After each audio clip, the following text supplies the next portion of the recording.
Hello दोस्तों, एक बार फिर से आप सभी लोगों का स्वागत करती हूँ जुडिशरी बाय पीडब्ल्यू की इस अमेजिंग प्लेटफॉर्म पे। मैं हूँ आपकी लॉ मेंटर इसरा और कॉन्स्टिट्यूशन ऑफ इंडिया हम यहाँ पे कवर कर रहे हैं।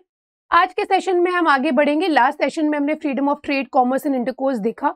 आई होप वो अच्छे से आपको समझ में आ गया हो। उससे रिलेटेड जितने भी इंपॉर्टेंट कॉन्सेप्ट थे उनको आपने अच्छे से कवर अप करा और मेंस के लिए यार तैयारी करना शुरू कर दीजिएगा। आज के सेशन में हम शुरू करने वाले हैं रिगार्डिंग पार्ट 14 के बारे में पढ़ने वाले हैं, जिसमें सर्विसेज के बारे में दिया गया है। सर्विसेज जो यूनियन और स्टेट्स के अंडर सर्व करी जाती हैं। जो बच्चे यूपीएससी की तैयारी करते हैं, जो भी कैंडिडेट्स यूपीएससी की तैयारी करते हैं, आप इससे अच्छे से रिलेट करोगे। तो विदाउट एनी फर्दर अडू, बहुत छोटा सा सेशन होगा, ब्रीफली हम इसके बारे में देख लेंगे, क्योंकि अक्सर इसमें जो डॉक्ट्रिन ऑफ प्लेजर है, आपको मैं बता दूं, जो डॉक्ट्रिन ऑफ प्लेजर है वो पूछ लिया जाता है। डॉक्ट्रिन ऑफ प्लेजर पूछ लिया जाता है। और जो यूनियन पब्लिक सर्विस कमीशन है, जो आपका यूपीएससी है, उसके मेंबर्स, उसके चेयरमैन के टेन्योर, उनकी डिटेल्स के बारे में अक्सर प्रीलिम्स में क्वेश्चन बनता है। ये तो आपका एक शॉर्ट मेंस का क्वेश्चन बनता ही बनता है डॉक्ट्रिन ऑफ प्लेजर के ऊपर। तो सेशन शुरू करेंगे, बहुत ही ब्रीफली हमारा सेशन समाप्त हो जाएगा और इसके बाद जो है हमारे कुछ ही सेशन जो है वो बच रहे हैं। और ज़रूर ध्यान रखिएगा कि अगर आपको कोई भी डाउट्स आ रहे हैं, अगर आपको किसी चीज़ की क्वेरी है, किसी चीज़ की नीड है, तो आप कमेंट सेक्शन में उसको रेज कर सकते हैं। तो let us just begin. I hope मेरा ऑडियो वीडियो आप लोगों को अच्छे तरीके से आ रहा है।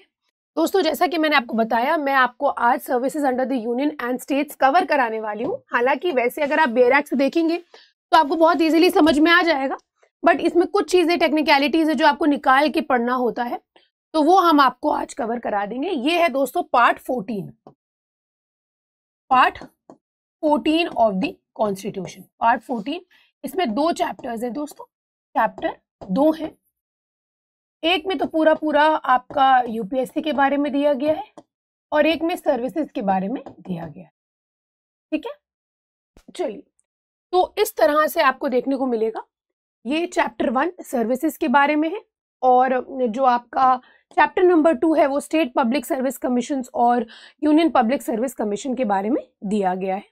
तो चैप्टर 1 में सर्विसेज में क्या क्या इंपॉर्टेंट है, सबसे इंपॉर्टेंट प्रोविजंस आप मार्क कर लीजिएगा। एक तो 312, 311, 310, ठीक, ये तो जरूर मार्क करिएगा। 313 मार्क कर लीजिएगा, 314 ओमिटेड है।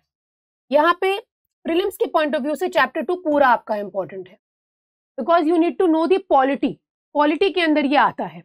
तो इसको जीके में पूछ लिया जाएगा, आपके लॉ में पूछ लिया जाएगा, तो ये चैप्टर 2 तो पूरा ही तैयार रखिएगा आप। आगे आ जाइए। तो जब भी हम दोस्तों पब्लिक सर्विसेज की बात करते हैं, तो पब्लिक सर्विसेज का एक प्रॉपर क्लासिफिकेशन भी किया जा सकता है। जब आप सिविल सर्विसेज की बात करते हो या कोई सरकारी सर्विसेज, गवर्नमेंट सर्विसेज की बात करते हो, तो जनरली 3 कैटेगरीज में उनको डिवाइड किया जाता है। एक तो ऑल इंडिया सर्विसेज होती हैं, दूसरी होती है सेंट्रल सर्विसेज और तीसरी होती है रिस्पेक्टिव स्टेट सर्विसेज। तो ये 3 कैटेगरीज में आप डिवाइड कर सकते हो। जनरली इनको 3 कैटेगरीज में ही डिवाइड किया जाता है। जब हम आपके ऑल इंडिया सर्विसेज की बात करते हैं तो इसके अंदर 3 कैटेगरीज आती हैं। एक तो इंडियन एडमिनिस्ट्रेटिव सर्विस, जो आईएएस एग्जाम होते हैं, जो आईएएस नियुक्त होते हैं। फिर आईपीएस नियुक्ति होती है, आप जानते हैं। और उसके बाद एक सर्विस होती है इंडियन फॉरेस्ट सर्विस, आईएफएस। तो ऑल इंडिया सर्विसेज वो सर्विसेज होती हैं जो कि कॉमन होती हैं दोनों सेंट्रल साथ ही स्टेट गवर्नमेंट्स को। अब इसके जो मेंबर्स होते हैं इन सर्विसेज के, ये ऑक्यूपाई करते हैं पोजीशंस मान के चलिए उनको केंद्र सरकार में भी मिल सकता है, किसी राज्य सरकार में भी मिल सकता है, और बारी बारी इसको वो सर्व कर सकते हैं। करेंटली भारत में हमने 3 सर्विसेज को रिकॉग्नाइज किया गया, आईएएस, आईपीएस एंड आईएफएस। आगे आते हैं, ये आपको एक लिस्ट देखने को मिलेगी। आप अगर इंटरेस्टेड हो तो आप देख लीजिएगा। ये कुछ सेंट्रल सर्विसेज के अंदर नियुक्ति होती है और ये कुछ स्टेट सर्विसेज हैं जिनके अंदर स्पेसिफिकली नियुक्ति होती है कैंडिडेट्स की। तो ये आप चाहे तो आप देख सकते हैं, but it is not very important for your exam point. चलिए आगे आ जाइए। तो जैसा कि मैंने आपको बताया कि पार्ट 14 में सबसे पहले सर्विसेज के बारे में दिया गया है। आर्टिकल 308 से इसकी शुरुआत होती है। आर्टिकल 308 में आपको देखने को मिलेगा इंटरप्रिटेशन। देखिए क्या कहता है, 308 का इंटरप्रिटेशन कहता है, in this part unless the context otherwise requires the expression state does not include the state of Jammu and Kashmir. अब आप जानते हैं ये 2019 के बाद से ये अब जम्मू एंड कश्मीर पे भी एप्लीकेबल है। भारत के मैक्सिमम 99.9% लॉज जो है वो कंप्लीटली अब जम्मू एंड कश्मीर पे भी लागू हो चुके हैं। फिर उसके बाद 309 पे आइएगा। Article 309 is a very important article दोस्तों। ये बात करता है recruitment and conditions of service of person serving under the union या स्टेट के अंदर जो सर्व कर रहे हैं, इनकी क्या बताई गई है, इनकी रिक्रूटमेंट और इनकी कंडीशंस ऑफ सर्विस के बारे में आर्टिकल 309 में दिया गया है। आर्टिकल कहता है subject to the provisions of this constitution acts of appropriate legislature में रेगुलेट, यानी कि पार्लियामेंट चाहे या रिस्पेक्टिव स्टेट लेजिस्लेचर चाहे क्या कर सकता है, रेगुलेट कर सकता है। क्या रिक्रूटमेंट कैसे होगा, क्या इनकी कंडीशंस होंगी, कहाँ इनकी पोस्टिंग होगी, ये सारी चीजें, कंडीशंस ऑफ सर्विस, रिक्रूटमेंट का प्रोसीजर, ये सारी चीजें जो है वो रेगुलेट किया जा सकता है। Of persons who are appointed to the public services and to the posts in connection with the affairs of the union or of any state, यानी कि यूनियन गवर्नमेंट, स्टेट गवर्नमेंट के अफेयर्स से connected कोई भी ऐसी post है जिन पे किसी की नियुक्ति होती है, उनकी नियुक्ति से रिलेटेड रिक्रूटमेंट का प्रोसीजर या अदर कंडीशंस जो होती हैं सर्विस की, उनको रेगुलेट किया जा सकता है एक्ट ऑफ पार्लियामेंट के द्वारा या रिस्पेक्टिव स्टेट लेजिस्लेचर के एक्ट के द्वारा। आगे आइए दोस्तों, इसमें एक प्रोवाइजो दिया गया है। प्रोवाइजो देखिए क्या कहता है। Provided that it shall be competent for the president और such person as he may direct, या तो प्रेसिडेंट या कोई ऐसा बंदा जिसको प्रेसिडेंट ने डायरेक्ट किया है, इन the case of services and post in connection with the affairs of the union and for the governor, मतलब हमने प्रेसिडेंट को पावर दी है यूनियन के मामले में और गवर्नर को पावर दी है स्टेट के मामले में, और सच पर्सन जिसको गवर्नर डायरेक्ट करता है, and post in connection with the affairs of the state. किस लिए?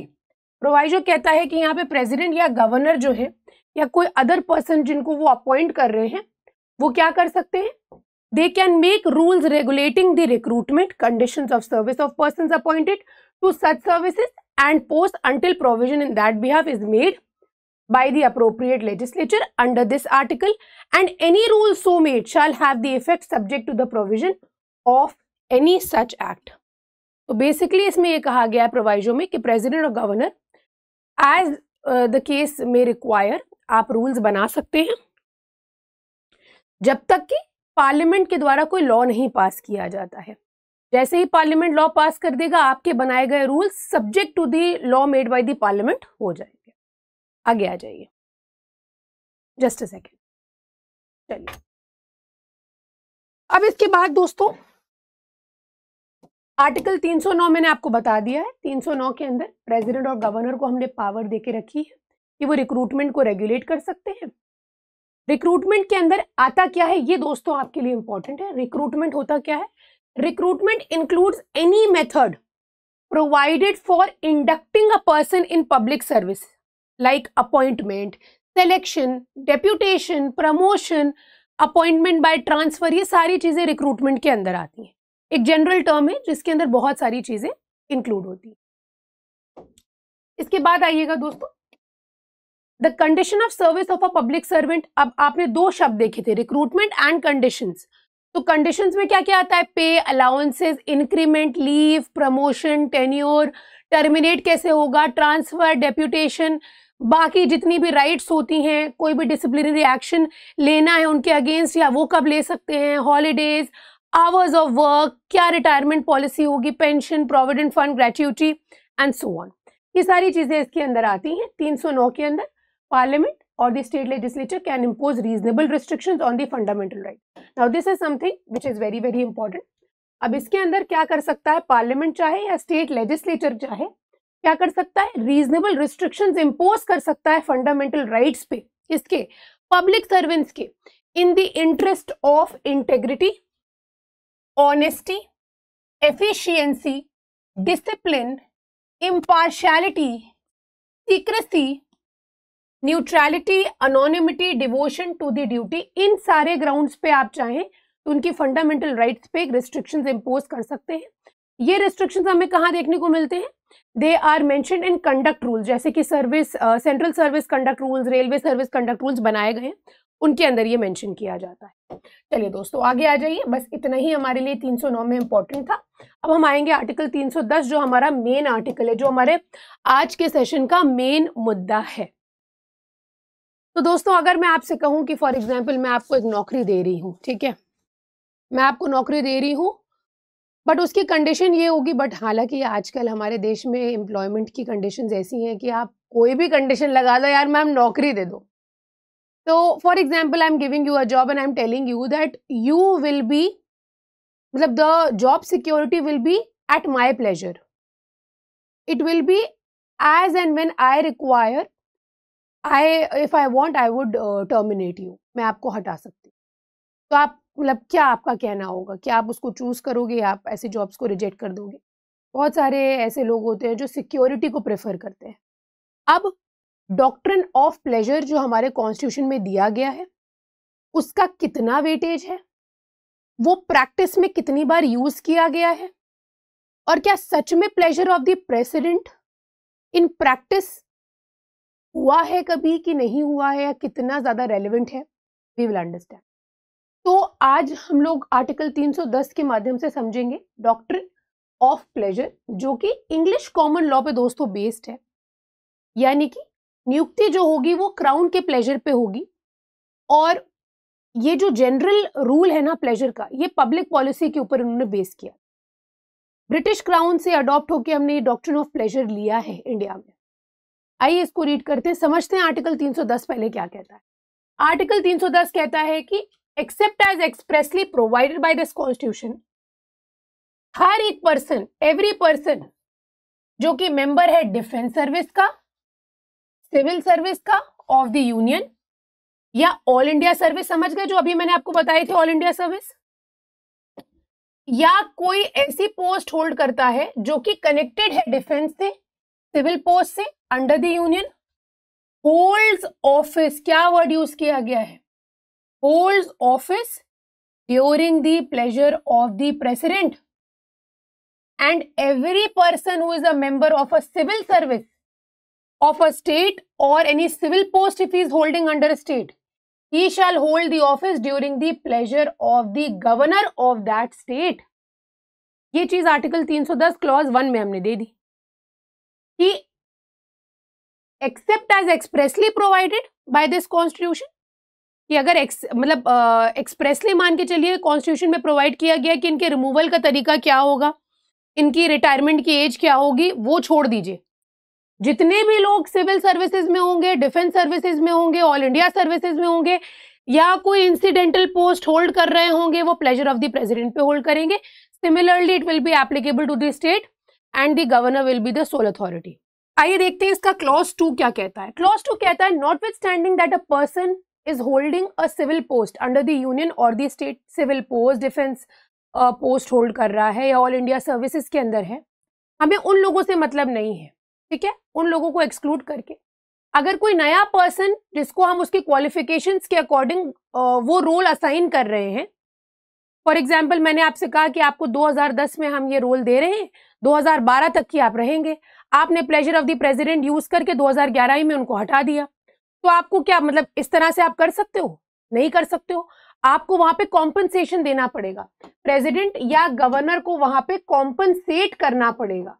ये बेसिकली क्लॉज 2 ये कह रहा है, कॉम्पनसेशन का क्लॉज है कि अगर कोई न्यू एंट्रेंट है, अगर कोई ऐसा पर्सन है जिसको आप वो रोल दे रहे हो जो रोल आपने ऊपर आपके service, central services, state services के अंदर लोगों को दिया जाता है, अगर उनको आप वो रोल दे रहे हो तो आपको ये ध्यान रखना है कि जब तक कि आपने वो रोल असाइन किया है वो कंप्लीट होगा। अगर उससे पहले आप उनको हटा रहे हैं, वेकेट कर रहे हैं उनकी ऑफिस को, तो आपको उनको कॉम्पनसेट करना पड़ेगा, कॉम्पनसेशन आपको उनको देना ही देना पड़ेगा। तो बस एक चीज ये है कि वो ऑलरेडी मेंबर नहीं होना चाहिए, not being a member of defence services और all India services, civil service of the union और द स्टेट। अगर उसको अपॉइंट किया जा रहा है ऐसी पोस्ट को होल्ड करने के लिए, अगर प्रेसिडेंट या गवर्नर को लगता है कि in order to secure the services of a person secure the services of a person having special qualification, उसकी स्पेशल क्वालिफिकेशन है तो आपको उनको कॉम्पनसेट करना पड़ेगा। तो बेसिकली आर्टिकल 310 में हमने डॉक्ट्रिन ऑफ प्लेजर को देखा। टेन्योर ऑफ ऑफिस की बेसिकली ये बात करता है कि आप pleasure of the president, pleasure of the governor तक के आप होल्ड करके रखेंगे respectively in the matters of centre and the state. दूसरी इंपॉर्टेंट चीज जो हमने क्लॉज 2 में देखी उसको देखिएगा। ये एक तरह से एक एक्सेप्शन को ले डाउन करता है। वो ये कहता है कि डॉक्ट्रिन ऑफ प्लेजर का जो जनरल रूल दिया गया डिसमिसल एट प्लेजर का, प्रेसिडेंट या गवर्नर क्या करेंगे अगर उनको ये लगता है कि सर्विसेज को सिक्योर करने के लिए उन पर्सन्स की जिनका स्पेशल क्वालिफिकेशंस हैं तो उनको आपको कॉम्पनसेशन देना पड़ेगा दो केसेस में। अगर उनके टेन्योर से पहले आप उनको हटा रहे हो या अगर उनका जो पोस्ट है आपने कहा 2012 तक की है 11 ही में एक्सपायर हो रही है, आप उनको टर्मिनेट कर रहे हो, उनका कोई मिसकंडक्ट नहीं है खुद के पार्ट पे लेकिन आप उनको टर्मिनेट कर रहे हो, तो इन दो रीजंस पे आपको उनको कॉम्पनसेशन देना ही देना पड़ेगा। तो ये जो कॉन्ट्रैक्ट होगा या कोई ऐसा पर्सन जिसको नियुक्त किया जाएगा ऐसे जॉब रोल के लिए, ये सिर्फ नए एंट्रेंट के लिए किया जा सकता है, यानी कि वो पर्सन जो already defence service, civil service या ऑल इंडिया सर्विसेज का मेंबर है स्टेट या सेंटर में, वो इसके लिए हकदार नहीं होगा ये कॉम्पनसेशन की। ठीक, ये क्लॉज 2 में दिया गया है। एक बार फिर से आप बेयर एक्ट को रीड करिएगा, आपको अच्छे से समझ में आ जाएगा। आगे आइए, अब हम लोग बात करने वाले हैं दोस्तों सेफ गार्ड्स के बारे में।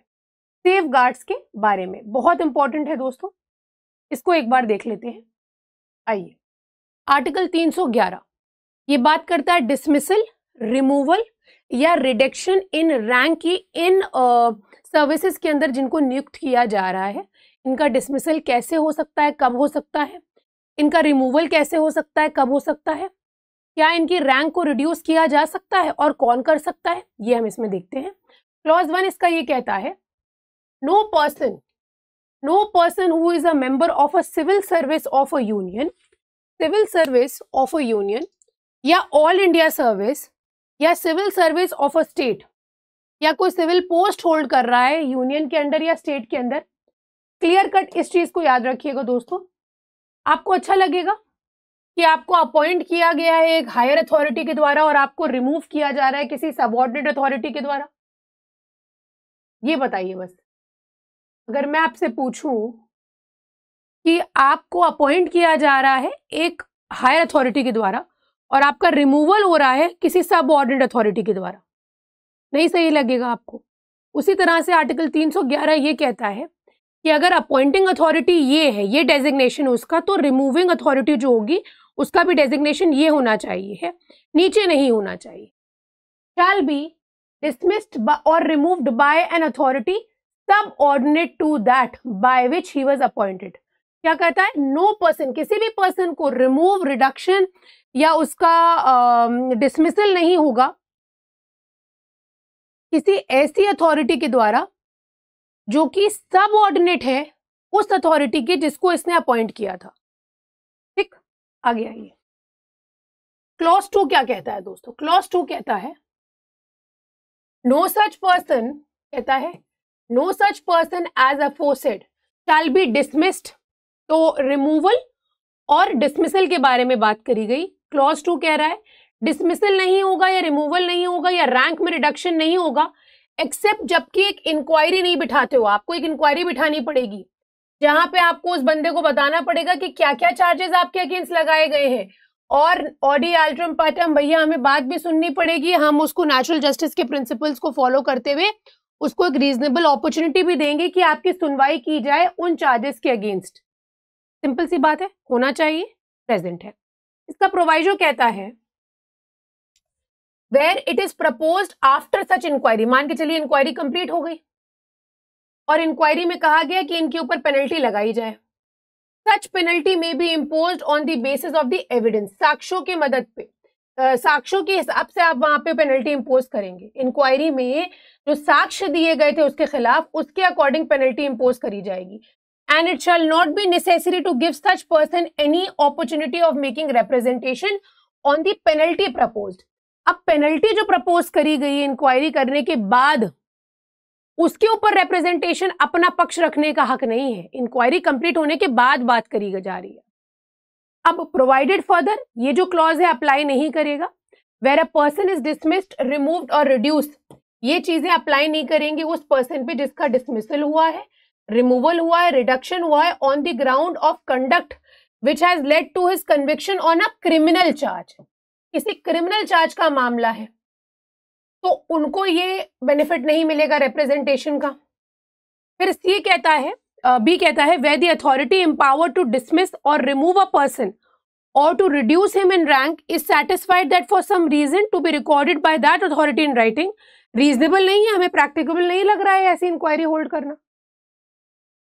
where the authority empowered to dismiss, remove a person या reduce him in rank, he is satisfied, there is a reason जो कि उसने राइटिंग में रिकॉर्ड किया है कि it is not reasonably practicable to hold such a inquiry, ये apply नहीं करेगा ऐसे पर्सन की रिमूवल पे। ये कहता है कि जहां पे प्रेसिडेंट को या गवर्नर को एज द केस में भी वो सेटिस्फाइड है कि interest of the security of the state हम इंक्वायरी होल्ड करना ठीक नहीं है, खतरनाक है, गलत हो जाएगा, ना कर देंगे, कहेंगे इंक्वायरी नहीं हो। फिर देखिए दोस्तों क्लॉज 3 क्या कहता है।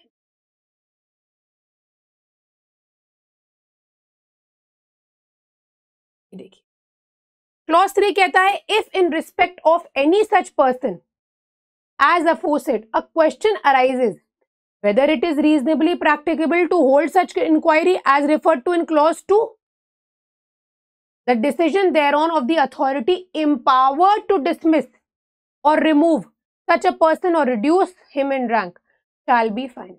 तो clause 3 बेसिकली ये कह रहा है कि अगर सवाल इसके ऊपर उठता है कि इंक्वायरी होनी चाहिए या नहीं होनी चाहिए, ये डिपेंड करेगा उस अथॉरिटी पे जिसके पास पावर है उसको रिड्यूस कर, उसके रैंक को रिड्यूस करने की, रिमूव करने की या डिसमिसल करने की, उस अथॉरिटी के पास ये पावर आ जाएगी। क्लॉज 3 में दिया। आइए इसको थोड़ा सा हम लोग डिटेल में दोस्तों देखेंगे इस हमारे आर्टिकल को। थोड़ी सी हमारी टेक्निकलिटीज यहाँ पे चलती रहती हैं, उनको वापस से नीचे कर देंगे हम। आइए तो आर्टिकल 311 में हमने क्या पढ़ा, एक बार क्विकली रिवाइज कर लेंगे। 311 दो रिस्ट्रिक्शंस को ले डाउन करता है डॉक्ट्रिन ऑफ प्लेजर के ऊपर। कहता है कि बेसिकली दो सेफगार्ड्स मिले हैं सिविल सर्वेंट्स को अगेंस्ट द आर्बिट्री डिसमिसल।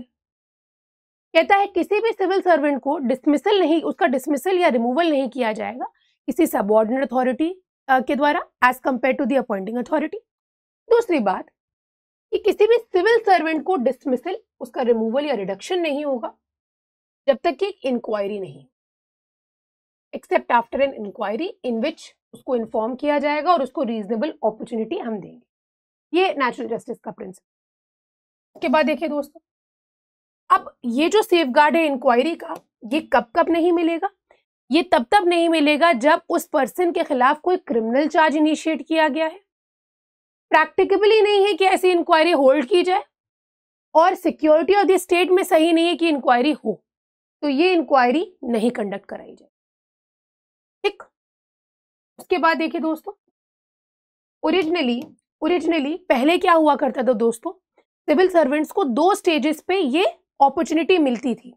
पहले इंक्वायरी स्टेज पे भी मिलती थी, पनिशमेंट स्टेज पे भी मिलती थी, लेकिन 42nd अमेंडमेंट एक्ट से हमने चेंज किया।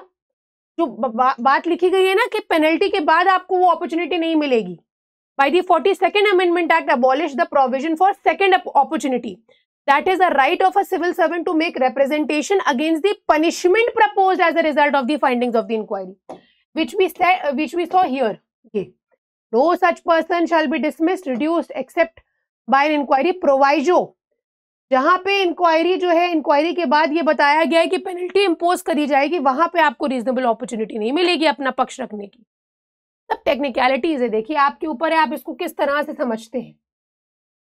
तो ये दो राइट्स हैं, इन मामलों में इंक्वायरी नहीं होगी। पहले क्या था, इंक्वायरी स्टेज पनिशमेंट स्टेज दोनों पे था, अब नहीं है पनिशमेंट स्टेज पे। अब देखिए reasonable opportunity of being heard, supreme court ने क्या कहा, supreme court held that the expression reasonable opportunity which is given to the civil servant includes, क्या क्या इंक्लूड करता है, एन अपॉर्चुनिटी, आपको ये भी ऑप्शन मिलेगा कि आप अपने गिल्ड को डिनाई करें, अपना इनोसेंस एस्टैब्लिश करें, which he can only do if he is told क्या चार्जेस हैं आपके खिलाफ, तभी तो आप बताओगे नहीं मैंने वो जुर्म नहीं किया,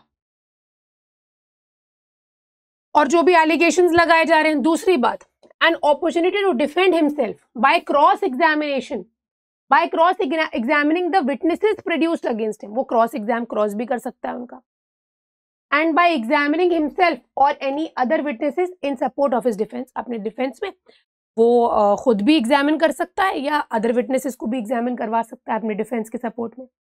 the disciplinary authority must supply a copy of the inquiry और officer's report to the civil servant, कि आप ऑब्जर्व करिए और आपको जो कमेंट्स है आप वो पेश करिए। ये सारी चीजें रीजनेबल अपॉर्चुनिटी के अंदर आती है। आगे आगे अब दोस्तों केस देखिएगा, तुलसीराम पटेल का केस लैंडमार्क केस है, इस पे just note it down, very very important. अब इस केस में क्या कहा देख लीजिए। The court held that the dismissal, removal or reduction in rank of a person convicted on criminal charge is in public interest, और ये आर्टिकल 311 के वॉयलेटिव नहीं है, आर्टिकल 14 के वॉयलेटिव नहीं है। तो कहने की बात ये है कि अगर आप ये कह रहे हो कि क्रिमिनल चार्जेस के अंदर अगर आपका कोई कन्विक्शन हो रहा है या चार्जेस आपके ऊपर इम्पोज किए गए हैं, तब भी आपके पास अपॉर्चुनिटी हो, तो ये चीज चैलेंज करी गई थी तुलसीराम के केस में। सुप्रीम कोर्ट ने कहा कि नहीं, ये बिल्कुल ठीक है और ये आर्टिकल 14 के वॉयलेटिव नहीं। कोर्ट ने कहा if a government servant has a right to hold the post और rank, then the termination of his service और reduction amounts to a punishment and he will be entitled to protection under article 311। आपको protection दिया जा रहा है, कोई दिक्कत नहीं है। उसके बाद देखिए दोस्तों, article 310 311 applies to government servants, चाहे वो परमानेंट हो, टेम्पररी हो, ऑफिशिएटिंग हो, प्रोबेशन बेस्ड हो। जो प्रोसीजर 311 में ले डाउन किया गया है, ये इसीलिए बनाया गया, देखिए इससे आपको वो पता चल रहा है इसका aim, please note it down, you can use it. The procedure laid down in article 311 is intended to assure first a measure of tenure to the government servants who are covered by the article, यानी कि एक tool है जो government servants का tenure है उसको article 311 के अंदर जो टेन्योर है, 310 के अंदर जो हम नियुक्ति कर रहे हैं, 309 के अंदर, उनको हम एक मजबूती दे रहे हैं। और दूसरा, secondly, to provide certain safeguards against arbitrary dismissal और removal of a government servant. तो आपको एक मजबूती भी दे रहे हैं कि आपके पास अपना पक्ष रखने का हक है और आपका आर्बिट्री डिसमिसल नहीं होगा। ठीक, आगे आइए।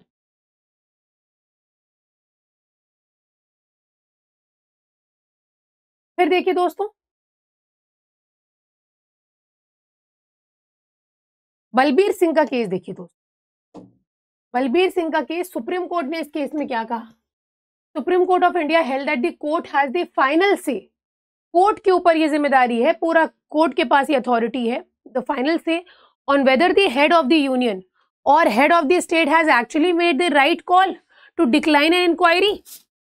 भाई ये हेड ऑफ द स्टेट के ऊपर है ना कि इंक्वायरी डिक्लाइन कर रहा है, अलाउ कर रहा है regarding termination of civil servant, ये सुप्रीम कोर्ट डिसाइड करेगा। If the court at the point of time concerning the facts on hand, court के सामने जो फैक्ट्स रखे गए हैं, तथ्यों के ऊपर कोर्ट को लग रहा है कि द हेड ऑफ स्टेट और the head of the union have declined the inquiry based on irrelevant grounds, तब उनके पास ये पावर है कि वो ओवरटर्न कर सकते हैं हायर अथॉरिटी के डिसीजन को। आइए आगे आइए। ऑल इंडिया सर्विसेज के बारे में आर्टिकल 312 में दिया गया है दोस्तों। 310 311 एक साथ मिला के हमेशा पढ़िएगा, लिखिएगा, जो भी करना हो एक साथ करिएगा। 312 पे आइए। 312 कहता है all India services, following provisions in respect of all India services. पहली चीज, the parliament can create knew all India services including all India judicial service. किस किस का ड्रीम है ये? मैम का तो ड्रीम है। कैसे कर सकते हैं? अगर राज्यसभा को यहाँ पे पावर दी गई है, अगर राज्यसभा एक रेजोल्यूशन पास कर रहा है, डिक्लेयर कर रहा है कि इट इज नेसेसरी और एक्सपीडियंट इन नेशनल इंटरेस्ट, तब किया जा सकता है। Such a resolution in the Rajya Sabha should be supported by 2/3 of the members present and voting.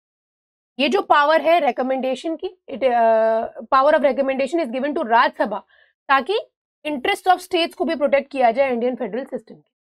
This is the reasoning. और आइए आगे।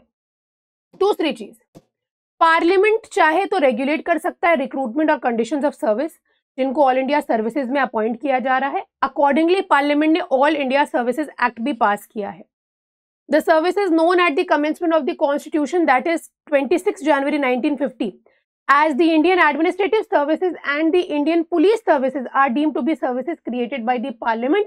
Under this provision it is declaring that यहाँ से इसको लीगैलिटी मिलती है, लीगल सेक्शन मिलता है। D, the all India judicial service should not include any post. Now this is very important.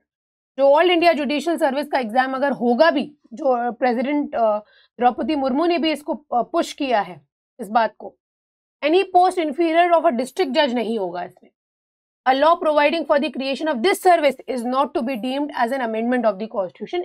इसका मतलब ये नहीं है कि संविधान में अमेंडमेंट हो रहा है। अगर कोई कानून पास किया जा रहा है ऑल इंडिया जुडिशियल सर्विसेज के लिए तो आर्टिकल 368 के अंदर उसको अमेंडमेंट नहीं माना जाएगा।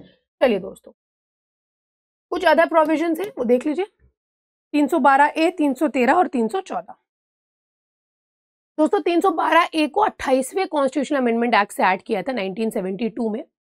ये पार्लियामेंट को पावर देता है कि पार्लियामेंट चाहे तो वेरी कर सकता है, रिवोक कर सकता है the conditions of service of person जिनको अपॉइंट किया गया है, appointed to a civil service of the crown in India before 1950। देखिए ये सर्विसेज पहले से एग्जिस्ट कर रही थी, मैं आपको बता दूं पहले से एग्जिस्ट कर रही थी। और कौन था, हु वाज द पर्सन और the authority at that time, the governor general और द लॉर्ड वाइसरॉय, जिनका सोल अथॉरिटी हम देंगे ऑल इंडिया सर्विसेज के अंदर, बताइएगा दोस्तों। आर्टिकल 313 में आइएगा। 313 ट्रांजिशनल प्रोविजंस को ले डाउन करता है, कहता है कि जब तक कि लॉ नहीं बनाया जाता, जितने भी लॉज इन फोर्स हैं before 1950 and applicable to any public services वो कंटिन्यूड होंगे। जो पहले के लॉज हैं वो अभी भी लागू होंगे, ट्रांजिशनल प्रोविजन है। फिर 314 में दिया गया है provision for protection of existing officers of certain services. इसको रिपील कर दिया गया था 28th अमेंडमेंट एक्ट 1972 के द्वारा। आइए अब बस हमारा यूपीएससी से रिलेटेड प्रोविजंस बच रहा है 315 से लेकर के 323। क्विकली हम करेंगे क्योंकि इसमें हम ज्यादा टाइम वेस्ट करेंगे नहीं। ये सारी चीजें आपकी बेयर एक्ट बेस्ड हैं। Just mark, just scribble your bare act, use a new one, then scribble the one, then take a new one. इस तरह से आपको अपनी बेयर एक्ट को यूज करना है। ज्यादा से ज्यादा बेयर एक्ट के ऊपर फोकस करिए, आपका आधा सफर ऐसे ही निकल जाएगा बेयर एक्ट बेस। इतना इजी है आपका जुडिशरी एग्जाम। तो यूपीएससी की बात करी जाए, ये सेंट्रल रिक्रूटिंग एजेंसी है भारत में, इंडिपेंडेंट संविधान के द्वारा बनाई गई बॉडी है कि डायरेक्टली संविधान के अंदर इसका मेंशन किया गया है आर्टिकल 315 से लेकर के 23 में। और इसमें प्रोविजंस ले डाउन किए गए हैं, composition, appointment, removal of members along with the independence, power and functions of UPSC. ये आपको देखने को मिलेगा 15 में दोस्तों। ये 5 क्लॉजेस हैं।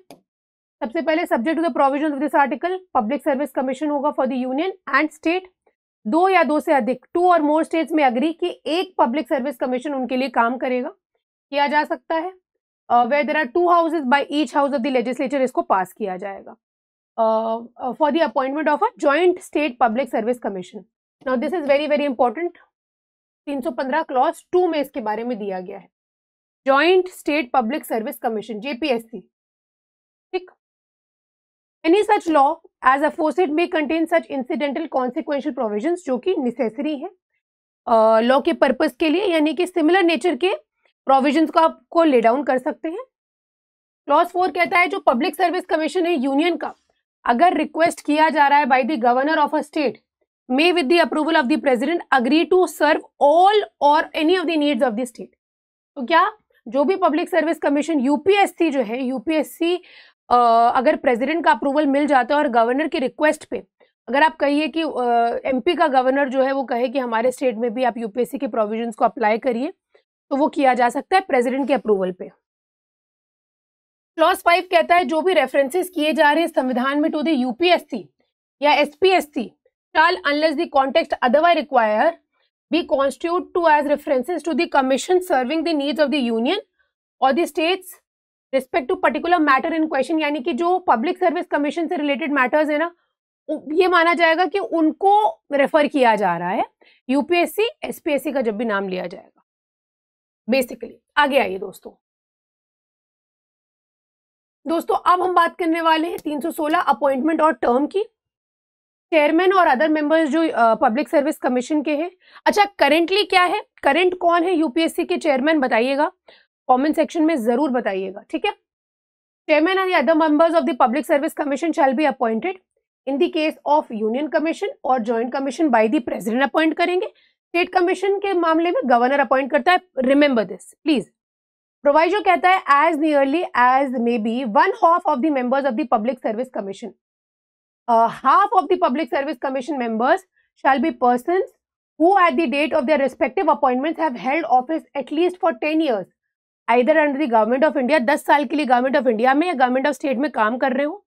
और जब हम इस सेट पीरियड को कंप्यूट करेंगे 10 years, any period before the commencement during which a person has held office under the crown और the government of an Indian state, ये भी इंक्लूडेड होगा। मतलब मान के चलिए ब्रिटिश राज के अंदर सर्व कर रहे थे under the government, under the union government, state government, crown के अंदर, तो वो भी इंक्लूडेड होगा। जो रेजिग्नेशन देते हैं ये प्रेसिडेंट को देते हैं।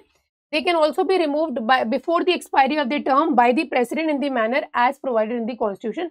एक्सपायरी ऑफ द टर्म से पहले भी again pleasure of the president तक की होल्ड करते हैं।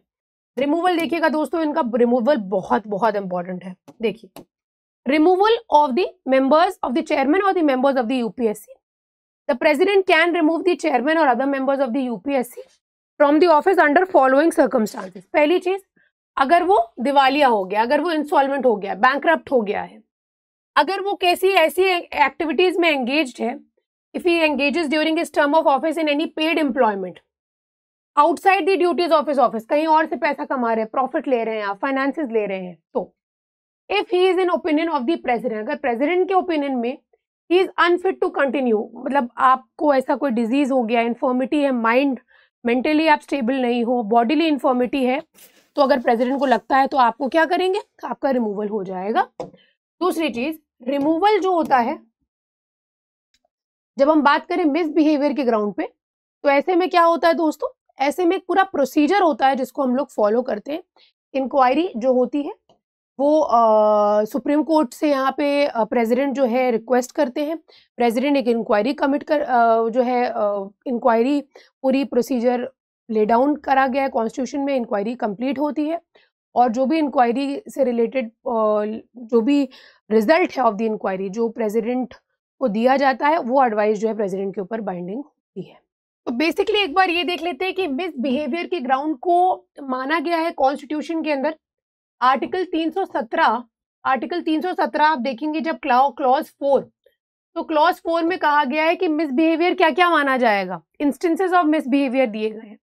कहा है अगर कोई मेंबर है जो कि कंसर्न्ड है या इंटरेस्टेड है किसी कॉन्ट्रैक्ट में या अग्रीमेंट में जिसको भारत की सरकार ने किया है या किसी पर्टिकुलर स्टेट की सरकार कर रही है, या फिर पार्टिसिपेट कर रहा है किसी भी तरीके से प्रॉफिट में, ऐसे कॉन्ट्रैक्ट के प्रॉफिट में हिस्सेदारी भागीदारी ले रहा है या अग्रीमेंट में, और in any benefit therefrom otherwise as a member and in common with other members of an incorporate company, मान के चलिए किसी कंपनी का शेयर होल्डर बना हुआ है, पार्टिसिपेट किया हुआ है, he is getting into the agreements, memorandum of agreement sign कर रहा है, तो वो क्या है, प्रॉफिट में कहीं ना कहीं हिस्सेदारी और भागीदारी हो जाएगी।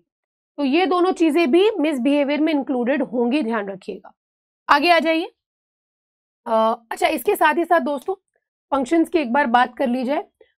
जो भी फंक्शंस हैं आपके लिए, जो इम्पोर्टेंट फंक्शंस हैं, मैं एक बार आपको नोट डाउन करवा देती हूँ so that you will remember it for your exam point of view. देखिए, तो फंक्शंस की जब हम बात करते हैं, एग्जामिनेशंस कंडक्ट कराना यूपीएससी का सबसे इम्पोर्टेंट जो मेन फंक्शन है, to the all India services, central services, public services. States को असिस्ट करते हैं अगर रिक्वायर करा जाता है बाय 2 और more states.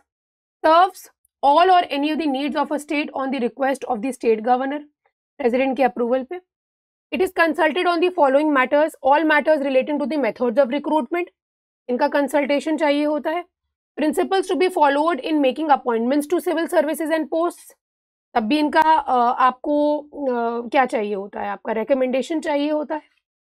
The suitability of candidates for the appointment, कौन suitable है ऐसी पोस्ट के लिए, यहाँ पे इनकी आपको मंजूरी, रिकमेंडेशन चाहिए होता है, कंसल्टेशन चाहिए होता है।